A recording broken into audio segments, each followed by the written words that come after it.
Good morning all of you. BSc first year में inorganic chemistry की unit second चल रही थी, केमिकल बॉन्डिंग यानी रासायनिक बंधन। और रासायनिक बंधन में फर्स्ट पार्ट चला था अपना chemical bond, sorry covalent bond है वो इसमें चल रहा है। ठीक है, कोवलेंट बॉन्ड यानी सहसंयोजक बंध है वो हम इसमें पढ़ रहे थे। तो इससे पहले वाली क्लास में हमने पढ़ा था कि कोवलेंट बॉन्ड क्या होता है, उसकी डेफिनेशन पढ़ी थी। इसके अलावा जो लुईस का जो थ्योरी थी, जो कोवलेंट बॉन्ड को समझाने के लिए दी गई थी, वो हमने पढ़ ली थी। लुईस थ्योरी की जो लिमिटेशंस थी, कमियां, वो भी हमने पीछे वाली क्लास में पढ़ ली थी। उसके बाद में आज अपना रहेगा general characteristic properties, general characteristic properties of covalent compounds, यानी सहसंयोजक यौगिकों के जो सामान्य अभिलक्षण हैं वो हम पढ़ेंगे आज की क्लास में। तो सबसे पहले फर्स्ट इसका जो कोवलेंट्स कंपाउंड्स यानी वे कंपाउंड्स जिनमें एटम्स के बीच में सहसंयोजक बंध प्रेजेंट होता है, वे कोवलेंट कंपाउंड्स या सहसंयोजक यौगिक कहलाते हैं।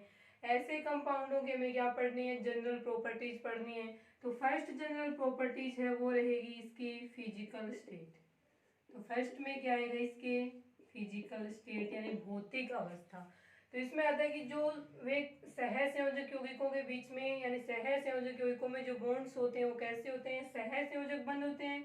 इस कारण से ऐसे यौगिकों की, इस कारण से सहसंयोजक यौगिक हैं वो जनरली किसमें पाए जाएंगे, लिक्विड स्टेट में पाए जाते हैं। लिक्विड स्टेट में पाए जाते हैं, कुछ किस में पाए जाएंगे, गैसीय अवस्था में पाए जाते हैं। और कुछ किस में पाए जाते हैं, कम गलनांक वाले, लो मेल्टिंग पॉइंट, कम गलनांक वाले सॉलिड यानी ठोस के रूप में भी ये यौगिक पाए जाते हैं। तो इसके अंदर आपका देखें, इसके अंदर क्या लिखा जाएगा कि सहसंयोजक बॉन्ड, सहसंयोजक बॉन्ड में हमने दो प्रकार के बॉन्ड बताए थे, एक तो बताया था पोलर और दूसरा बताया था नॉन पोलर। और उसमें ये भी बताया था हमने कि सहसंयोजक बॉन्ड जो होता है कोवलेंट बॉन्ड, वो मुख्य रूप से नॉन पोलर कोवलेंट बॉन्ड होता है। इस कारण से हम ये कह सकते हैं कि जो कोवलेंट्स कंपाउंड्स होते हैं वो कैसे होते हैं, नॉन पोलर होते हैं। नॉन पोलर अध्रुवीय यौगिक होते हैं। इस कारण से ये द्रव अवस्था में, गैसीय अवस्था में और कम गलनांक वाली ठोस अवस्था में भी पाए जा सकते हैं। ठीक है, ये रहेगी इनकी फिजिकल स्टेट। उसके बाद में सेकंड आता है इनमें कि इनकी क्रिस्टल संरचना जो होती है वो किस प्रकार से होगी। कोवलेंट्स कंपाउंड्स की क्रिस्टल स्ट्रक्चर होती है वो किस प्रकार की होती है। ठीक है, तो इसके अंदर ये आएगा कि जो सहसंयोजक यौगिक होते हैं उनकी क्रिस्टल संरचना में आता है कि इनमें जो इनके क्रिस्टलीय अपरूप बोलते हैं, जैसे इसमें आता है कार्बन वाले हीरा आ गया, ग्रेफाइट आ गया, और इसके अलावा क्या आ गया, फुलरिन आ गया। और ये कैसे होते हैं, हम मानते हैं कि ये नॉन पोलर, ये सारे के सारे क्या हैं, कार्बन के क्रिस्टलीय अपरूप हैं। ये जो क्रिस्टलीय अपरूप हैं इनमें एटम्स के बीच में क्या प्रेजेंट होता है, कोवलेंट बॉन्ड प्रेजेंट होता है, सहसंयोजक बंध प्रेजेंट होता है। इस कारण से ये तीनों ही किस में रखे जाएंगे, सहसंयोजक यौगिकों में रखे जाते हैं। और ये क्या होते हैं, नॉन पोलर होते हैं। ये तीनों ही क्या है, केवल कार्बन से मिलकर बने होते हैं। इनमें कार्बन कार्बन के बीच में बॉन्ड बना होता है, तो एक जैसे एटम से मिलकर बने हुए होते हैं। इस कारण से ये अध्रुवीय कहलाते हैं। अब इनकी संरचना में आता है कि हीरा और ग्रेफाइट, फुलरिन तीनों ही किस में पाए जाते हैं, सॉलिड स्टेट में पाए जाते हैं। ये तो ऐसा पीछे वाला लिंक था ना, फिजिकल स्टेट के अंदर की जो कोवलेंट्स कंपाउंड्स होते हैं वो कम गलनांक वाली ठोस अवस्था में पाए जाते हैं। ये तीनों ही किस में है, ठोस अवस्था में। लेकिन इसमें से जो हीरा होता है उसकी वो बहुत ज़्यादा स्ट्रॉन्ग होता है, कठोर पदार्थ होता है हीरा। लेकिन फिर इसमें आता है कि हीरा एक सहसंयोजक यौगिक होता है, फिर भी ये कठोर होता है, तो इसका अधिक गलनांक रहेगा इसका। तो इसके कठोर होने का कारण होगा कि इसकी जो क्रिस्टल संरचना होती है वो एक विशिष्ट प्रकार की होती है। अपनी विशिष्ट संरचना के कारण से ही हीरा क्या होता है, कठोर होता है। ये रहेगी इसके अंदर क्रिस्टल स्ट्रक्चर। और इसमें आता है कि जो ग्रेफाइट्स होता है, हीरा और फुलरिन दोनों ही क्या है, विद्युत के अचालक है। लेकिन ग्रेफाइट में कार्बन परमाणु पे sp2 संकरण होने के कारण से इसका कार्बन के पास 4 इलेक्ट्रॉन है, 4 में से 3 के साथ तो ये बॉन्ड बनाए हुए रहेगा। जबकि इसका चौथा इलेक्ट्रॉन है वो फ्री इलेक्ट्रॉन होता है। उस फ्री इलेक्ट्रॉन के कारण से जो ही ग्रेफाइट होता है वो विद्युत का क्या रहेगा, कुचालक, सॉरी विद्युत का सुचालक होता है। और हीरा और फुलरिन ये दोनों ही विद्युत के क्या होते हैं, सुचालक, ये कुचालक होते हैं। तीन क्रिस्टलीय अपरूप इसमें हीरा और फुलरिन है वो क्या रहेंगे, कुचालक, और ये जो ग्रेफाइट था अपना वो रहेगा इसके अंदर सुचालक। ठीक है। उसके बाद में तीसरी फिजिकल प्रॉपर्टीज आती है इनकी, melting point and boiling point. Melting point and boiling point, short में इसको हम बोलते हैं एमपी एंड बीपी। तो मेल्टिंग पॉइंट क्या होता है, बॉइलिंग पॉइंट क्या होता है। तो मेल्टिंग पॉइंट में क्या आता है इसके अंदर कि ये मेल्टिंग पॉइंट किसका होता है, सॉलिड का होता है। और हमने लिखा था कि जो कोवलेंट कंपाउंड्स है वो ठोस अवस्था में भी हो सकते हैं। तो मेल्टिंग पॉइंट की डेफिनेशन क्या रहेगी, ठोस, किसी भी ठोस का वह टेम्परेचर, किसी ठोस का वह टेम्परेचर या वह ताप जिस पर वह द्रव अवस्था में या लिक्विड में चेंज हो जाए तो वह टेम्परेचर उस ठोस का मेल्टिंग पॉइंट या हिंदी में बोलते हैं इसको क्वथनांक कहलाता है। ठीक है। तो वह ताप जिस पे कोई ठोस पदार्थ किसी द्रव पदार्थ में या द्रव अवस्था में चेंज हो जाता है उस टेम्परेचर को उस ठोस पदार्थ का क्वथनांक कहते हैं। उसके बाद में बॉइलिंग पॉइंट क्या होता है, तो बॉइलिंग पॉइंट है वो लिक्विड का होता है। तो इसमें लिखा रहता है कि लिक्विड का वह ताप, लिक्विड का वह ताप जिसके ऊपर वह किस में चेंज हो जाए, लिक्विड का वह ताप जिस पर वह गैस अवस्था में या वेपर स्टेट में चेंज हो जाए, वाष्प अवस्था में परिवर्तित हो जाए, वह ताप उसका द्रव का बॉइलिंग पॉइंट कहलाता है। सॉरी, ये गलनांक होता है। मेल्टिंग पॉइंट को बोलते हैं हम गलनांक और बॉइलिंग पॉइंट को हिंदी में बोला जाएगा क्वथनांक। ठीक है। तो इसमें लिखा जाएगा गलनांक है ठोस का होता है, किसी ठोस का वह ताप जिस पर वह द्रव अवस्था में चेंज हो जाए। और बॉइलिंग पॉइंट क्वथनांक होता है और ये लिक्विड का होगा। तो लिक्विड का, किसी लिक्विड का वह टेम्परेचर जिस पर वह लिक्विड गैस अवस्था में या वाष्प अवस्था में चेंज हो जाता है वह ताप उस लिक्विड का क्वथनांक कहलाता है। और इससे पहला वाला फिजिकल स्टेट वाली प्रॉपर्टी पढ़ी थी उसमें हमने लिखा था कि जो कोवलेंट कंपाउंड्स होते हैं वो लो मेल्टिंग पॉइंट वाले यानी कम गलनांक वाले ठोस अवस्था में पाए जाते हैं, लिक्विड अवस्था में पाए जाते हैं। तब कहा जाएगा कि जो कोवलेंट्स कंपाउंड्स होते हैं सहसंयोजक यौगिक होते हैं, इनके गलनांक और इनके क्वथनांक दोनों के मान ही क्या होते हैं, कम होते हैं।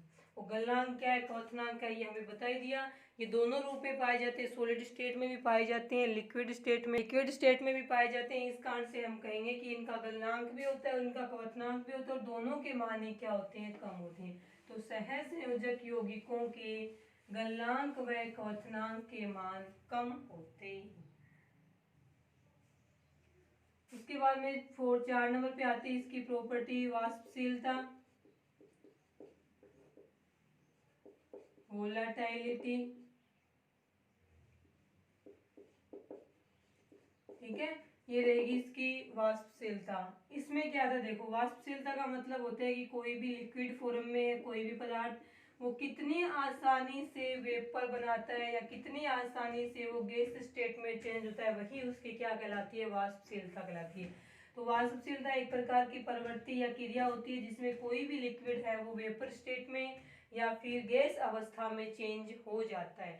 तो इसके डेफिनेशन में क्या लिखा जाएगा, जो सहसंयोजक यौगिक होते हैं उनमें अणुओं के बीच में क्या प्रेजेंट होते हैं, सहसंयोजक बंध प्रेजेंट होते हैं। और सहसंयोजक बंध वीक प्रकृति के होने के कारण से ये आसानी से टूट जाते हैं, आसानी से टूट जाएंगे। जब दो लिक्विड के दो एटम्स के बीच का बॉन्ड टूट जाएगा तो ये अलग अलग हो जाएंगे, अलग अलग हो जाएंगे तो किस में चेंज हो जाएंगे, ये गैस के परमाणुओं में चेंज हो जाएंगे। जब गैस परमाणु में चेंज हो जाएंगे तो यहाँ से वेपर स्टेट या गैस स्टेट बन जाते हैं। तो कोवलेंट कंपाउंड्स के लिए क्या लिखा जाएगा कि सहसंयोजक यौगिकों में दुर्बल बंध उपस्थित होने के कारण से इनकी वाष्पशीलता बहुत अधिक होती है। इस कारण से ये आसानी से द्रव अवस्था से वाष्प अवस्था में परिवर्तित हो जाते हैं। ये रहेगी इसकी वाष्पशीलता।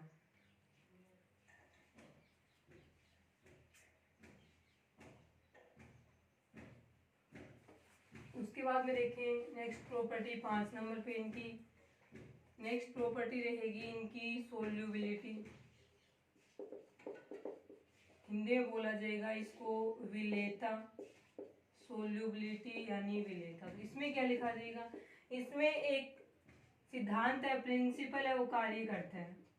कोवैलेंट कंपाउंड्स हो चाहे आयनिक कंपाउंड्स हो, इन सभी की विलेयता के लिए एक सिद्धांत है, उसका यूज किया जाता है। वो सिद्धांत क्या रहेगा, हिंदी में होता है ये समान समान को घोलता है। सिद्धांत रहेगा, एक लाइन है छोटी सी, समान समान को घोलता है। इंपॉर्टेंट है, सभी जगह यही काम में आ जाएगा, चाहे किसी भी प्रकार का कंपाउंड्स हो, पोलर, नॉन पोलर, कोवैलेंट, आयनिक, उन सभी की सोल्यूबिलिटी या विलायता में ये सिद्धांत कार्य करता है, समान समान को घोलता है। इंग्लिश में इसको बोलेंगे like dissolve like, like dissolve like, ठीक है।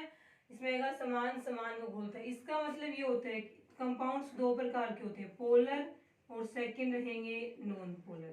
कंपाउंड्स हैं उनको यहाँ पे विलेय या फिर सोल्यूट कहा जाएगा। ये किस में विलेय होते हैं, ये विलायक में या सोलवेंट में विलेय होते हैं। विलायक को इंग्लिश में क्या बोलेंगे, सोलवेंट बोलेंगे। अब विलायक भी दो प्रकार के होते हैं, पोलर सोलवेंट या पोलर ध्रुवीय विलायक, और दूसरा होता है आपके नॉन पोलर सोलवेंट, ठीक है। ये जैसे पोलर वालों को हम बोल देंगे आयनिक कंपाउंड्स, नॉन पोलर को हम क्या बोल देंगे, कोवैलेंट कंपाउंड्स बोल देंगे। तो जो कंपाउंड्स होते हैं वो विलेय के रूप में कार्य करते हैं, और जिसमें वे घुलते हैं वो विलायक के रूप में कार्य करते हैं। तो समान समान को घोलता है, इसके आधार पे क्या होगा कि आयनिक यौगिक या ध्रुवीय यौगिक ध्रुवीय विलायकों में विलय होंगे, जबकि सहसंयोजक यौगिक या अध्रुवीय यौगिक है वो अध्रुवीय विलायकों में विलय होंगे। समान समान का मतलब ये है ना, अपने जैसे विलायक में क्या होगा, घुलेगा। तो आयनिक या ध्रुवीय यौगिक है वो ध्रुवीय विलायकों में विलय होते हैं, जबकि सहसंयोजक या अध्रुवीय यौगिक अध्रुवीय विलायकों में विलयशील होते हैं। अब इसमें ध्रुवीय विलायक का एग्जाम्पल देखो तो H2 आ जाएगा, अध्रुवीय का एग्जाम्पल देखो तो इसमें आ जाएगा CCl4 आ जाएगा। इसके अलावा बेंजीन है C6H6, ये आ जाएगा इसमें अध्रुवीय विलायक में, ठीक है। तो ये ध्यान में रखें आप इतना।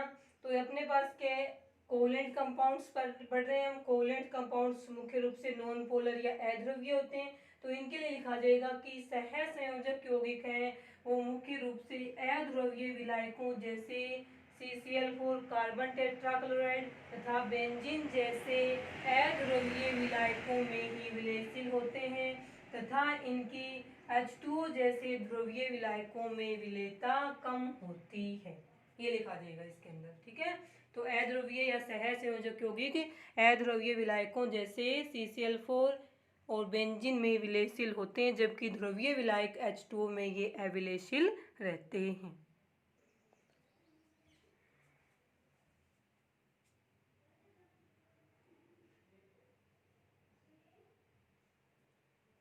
उसके बाद में देखें 6 नंबर पे इसकी प्रॉपर्टी, 6 नंबर रहेगी इसकी इलेक्ट्रिक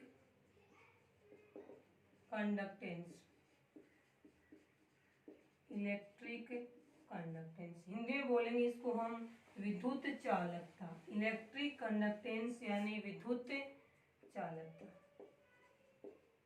विद्युत चालकता। इसमें क्या था कि सहसंयोजक यौगिक है वो मुख्य रूप से अचालक होते हैं, उनमें विद्युत चालकता नहीं पाई जाती है, लेकिन इसका एक अपवाद पाया जाता है, एक्सेप्शन होगा इसका ग्रेफाइट। एक्सेप्शन क्या रहेगा इसका, ग्रेफाइट, ठीक है। ग्रेफाइट में आपको बताया ही था, ग्रेफाइट में क्या होता है,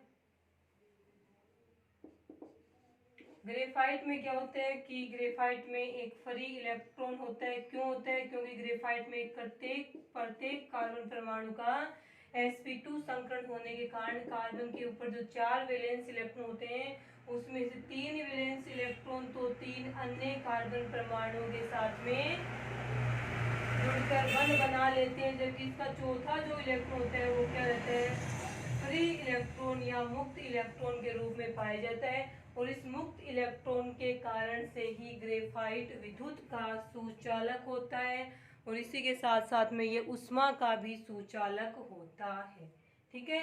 बाकी क्या लिखा जाएगा कि बाकी जो अधिकांशतः सहसंयोजक यौगिक होते हैं वो विद्युत के क्या रहते हैं, अचालक होते हैं, उष्मा के भी क्या होते हैं, अचालक होते हैं। अपवाद रहेगा इसमें ग्रेफाइट। तो क्वेश्चन आ सकता है कि वह कौन सा सह संयोजक यौगिक है जो कि विद्युत चालकता प्रदर्शित करता है। तो इसमें क्या लिखा जाएगा, आपके ग्रेफाइट आ जाएगा।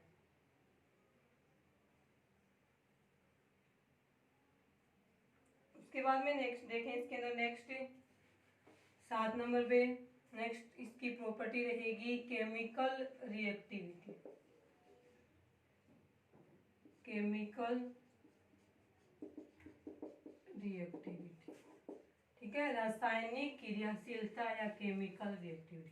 इसमें क्या आता है कि सह संयोजक यौगिक हैं, अध्रुवीय होते हैं, नॉन पोलर होते हैं। अध्रुवीय होने के कारण इनकी क्रियाशीलता क्या होती है, कम होती है, और ये रासायनिक अभिक्रियाओं में या फिर दो सह संयोजक यौगिक है, जैसे ये ए बी सह संयोजक यौगिक है, सी डी भी सह संयोजक यौगिक है, इनसे इनकी आपस में क्रिया होने से प्रोडक्ट बन रहा है। दोनों ही क्या है यहाँ पे नॉन पोलर या कोवलेंट कंपाउंड्स हैं। तब हम क्या कहेंगे कि इनकी जो रिएक्शन होती है वो स्लो रेट से होती है, धीमी गति से होती है, ठीक है, क्योंकि सह संयोजक यौगिकों के अंदर बंध का टूटना और क्रियाकारकों में बंध का टूटना और प्रोडक्ट में बंध का बनना, ये सारे के सारे धीमी गति से संपन्न होते हैं। इस कारण से सह संयोजक यौगिकों की क्रियाशीलता जो होती है वो कम होती है और इनकी रासायनिक अभिक्रियाएं हैं वो धीमी गति से संपन्न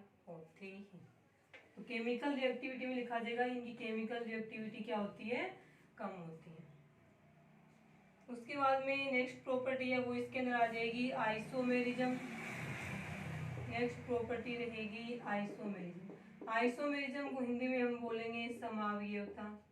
डेफिनेशन क्या रहेगी समावयवता की, कि वे यौगिक जिनका अणु सूत्र समान होता है लेकिन उनका संरचना सूत्र और उनके भौतिक व रासायनिक गुणधर्म अलग अलग होते हैं, वे यौगिक आपस में समावयवी यानी आइसोमर्स कहलाते हैं, समावयवी कहलाते हैं, और उनके इस गुण को समावयवता कहा जाता है। तो समावयवता की परिभाषा में क्या लिखा जाएगा, तो समावयवता की परिभाषा में लिखें आपकी वे यौगिक जिनके अणु सूत्र यानी मोलिक्यूलर फॉर्मूला, वे यौगिक जिनके अणु सूत्र समान होते हैं लेकिन उनके स्ट्रक्चरल फॉर्मूला संरचनात्मक सूत्र अलग अलग होते हैं तथा उनके भौतिक या रासायनिक या दोनों ही गुणधर्म अलग अलग होते हैं, वे यौगिक आपस में समावयवी कहलाते हैं तथा उनकी इस गुण को या इस परिघटना को हम समावयवता के नाम से जानते हैं। उसके बाद में आता है कोवलेंट्स कंपाउंड के लिए। तो कोवलेंट कंपाउंड्स जो होते हैं उपसह संयोजक यौगिक, इनमें कई प्रकार की समावयवता पाई जाती है। तो आयनिक यौगिकों की तुलना में सह संयोजक यौगिकों में समावयवता अधिक पाई जाती है, कई प्रकार की होती है ये, ठीक है। समावयवता वाला टॉपिक अलग से आएगा, उसमें पढ़ेंगे समावयवता के प्रकार, जैसे चलावयवता है, मध्यावयवता है, संरचनात्मक समावयवता, बंध समावयवता, ये सब हम पढ़ेंगे समावयवता के अंदर, ठीक है। ये थे आपके सह संयोजक यौगिकों के सामान्य गुणधर्म। उसके बाद कल का अपना टॉपिक रहेगा modern theories of covalent compounds.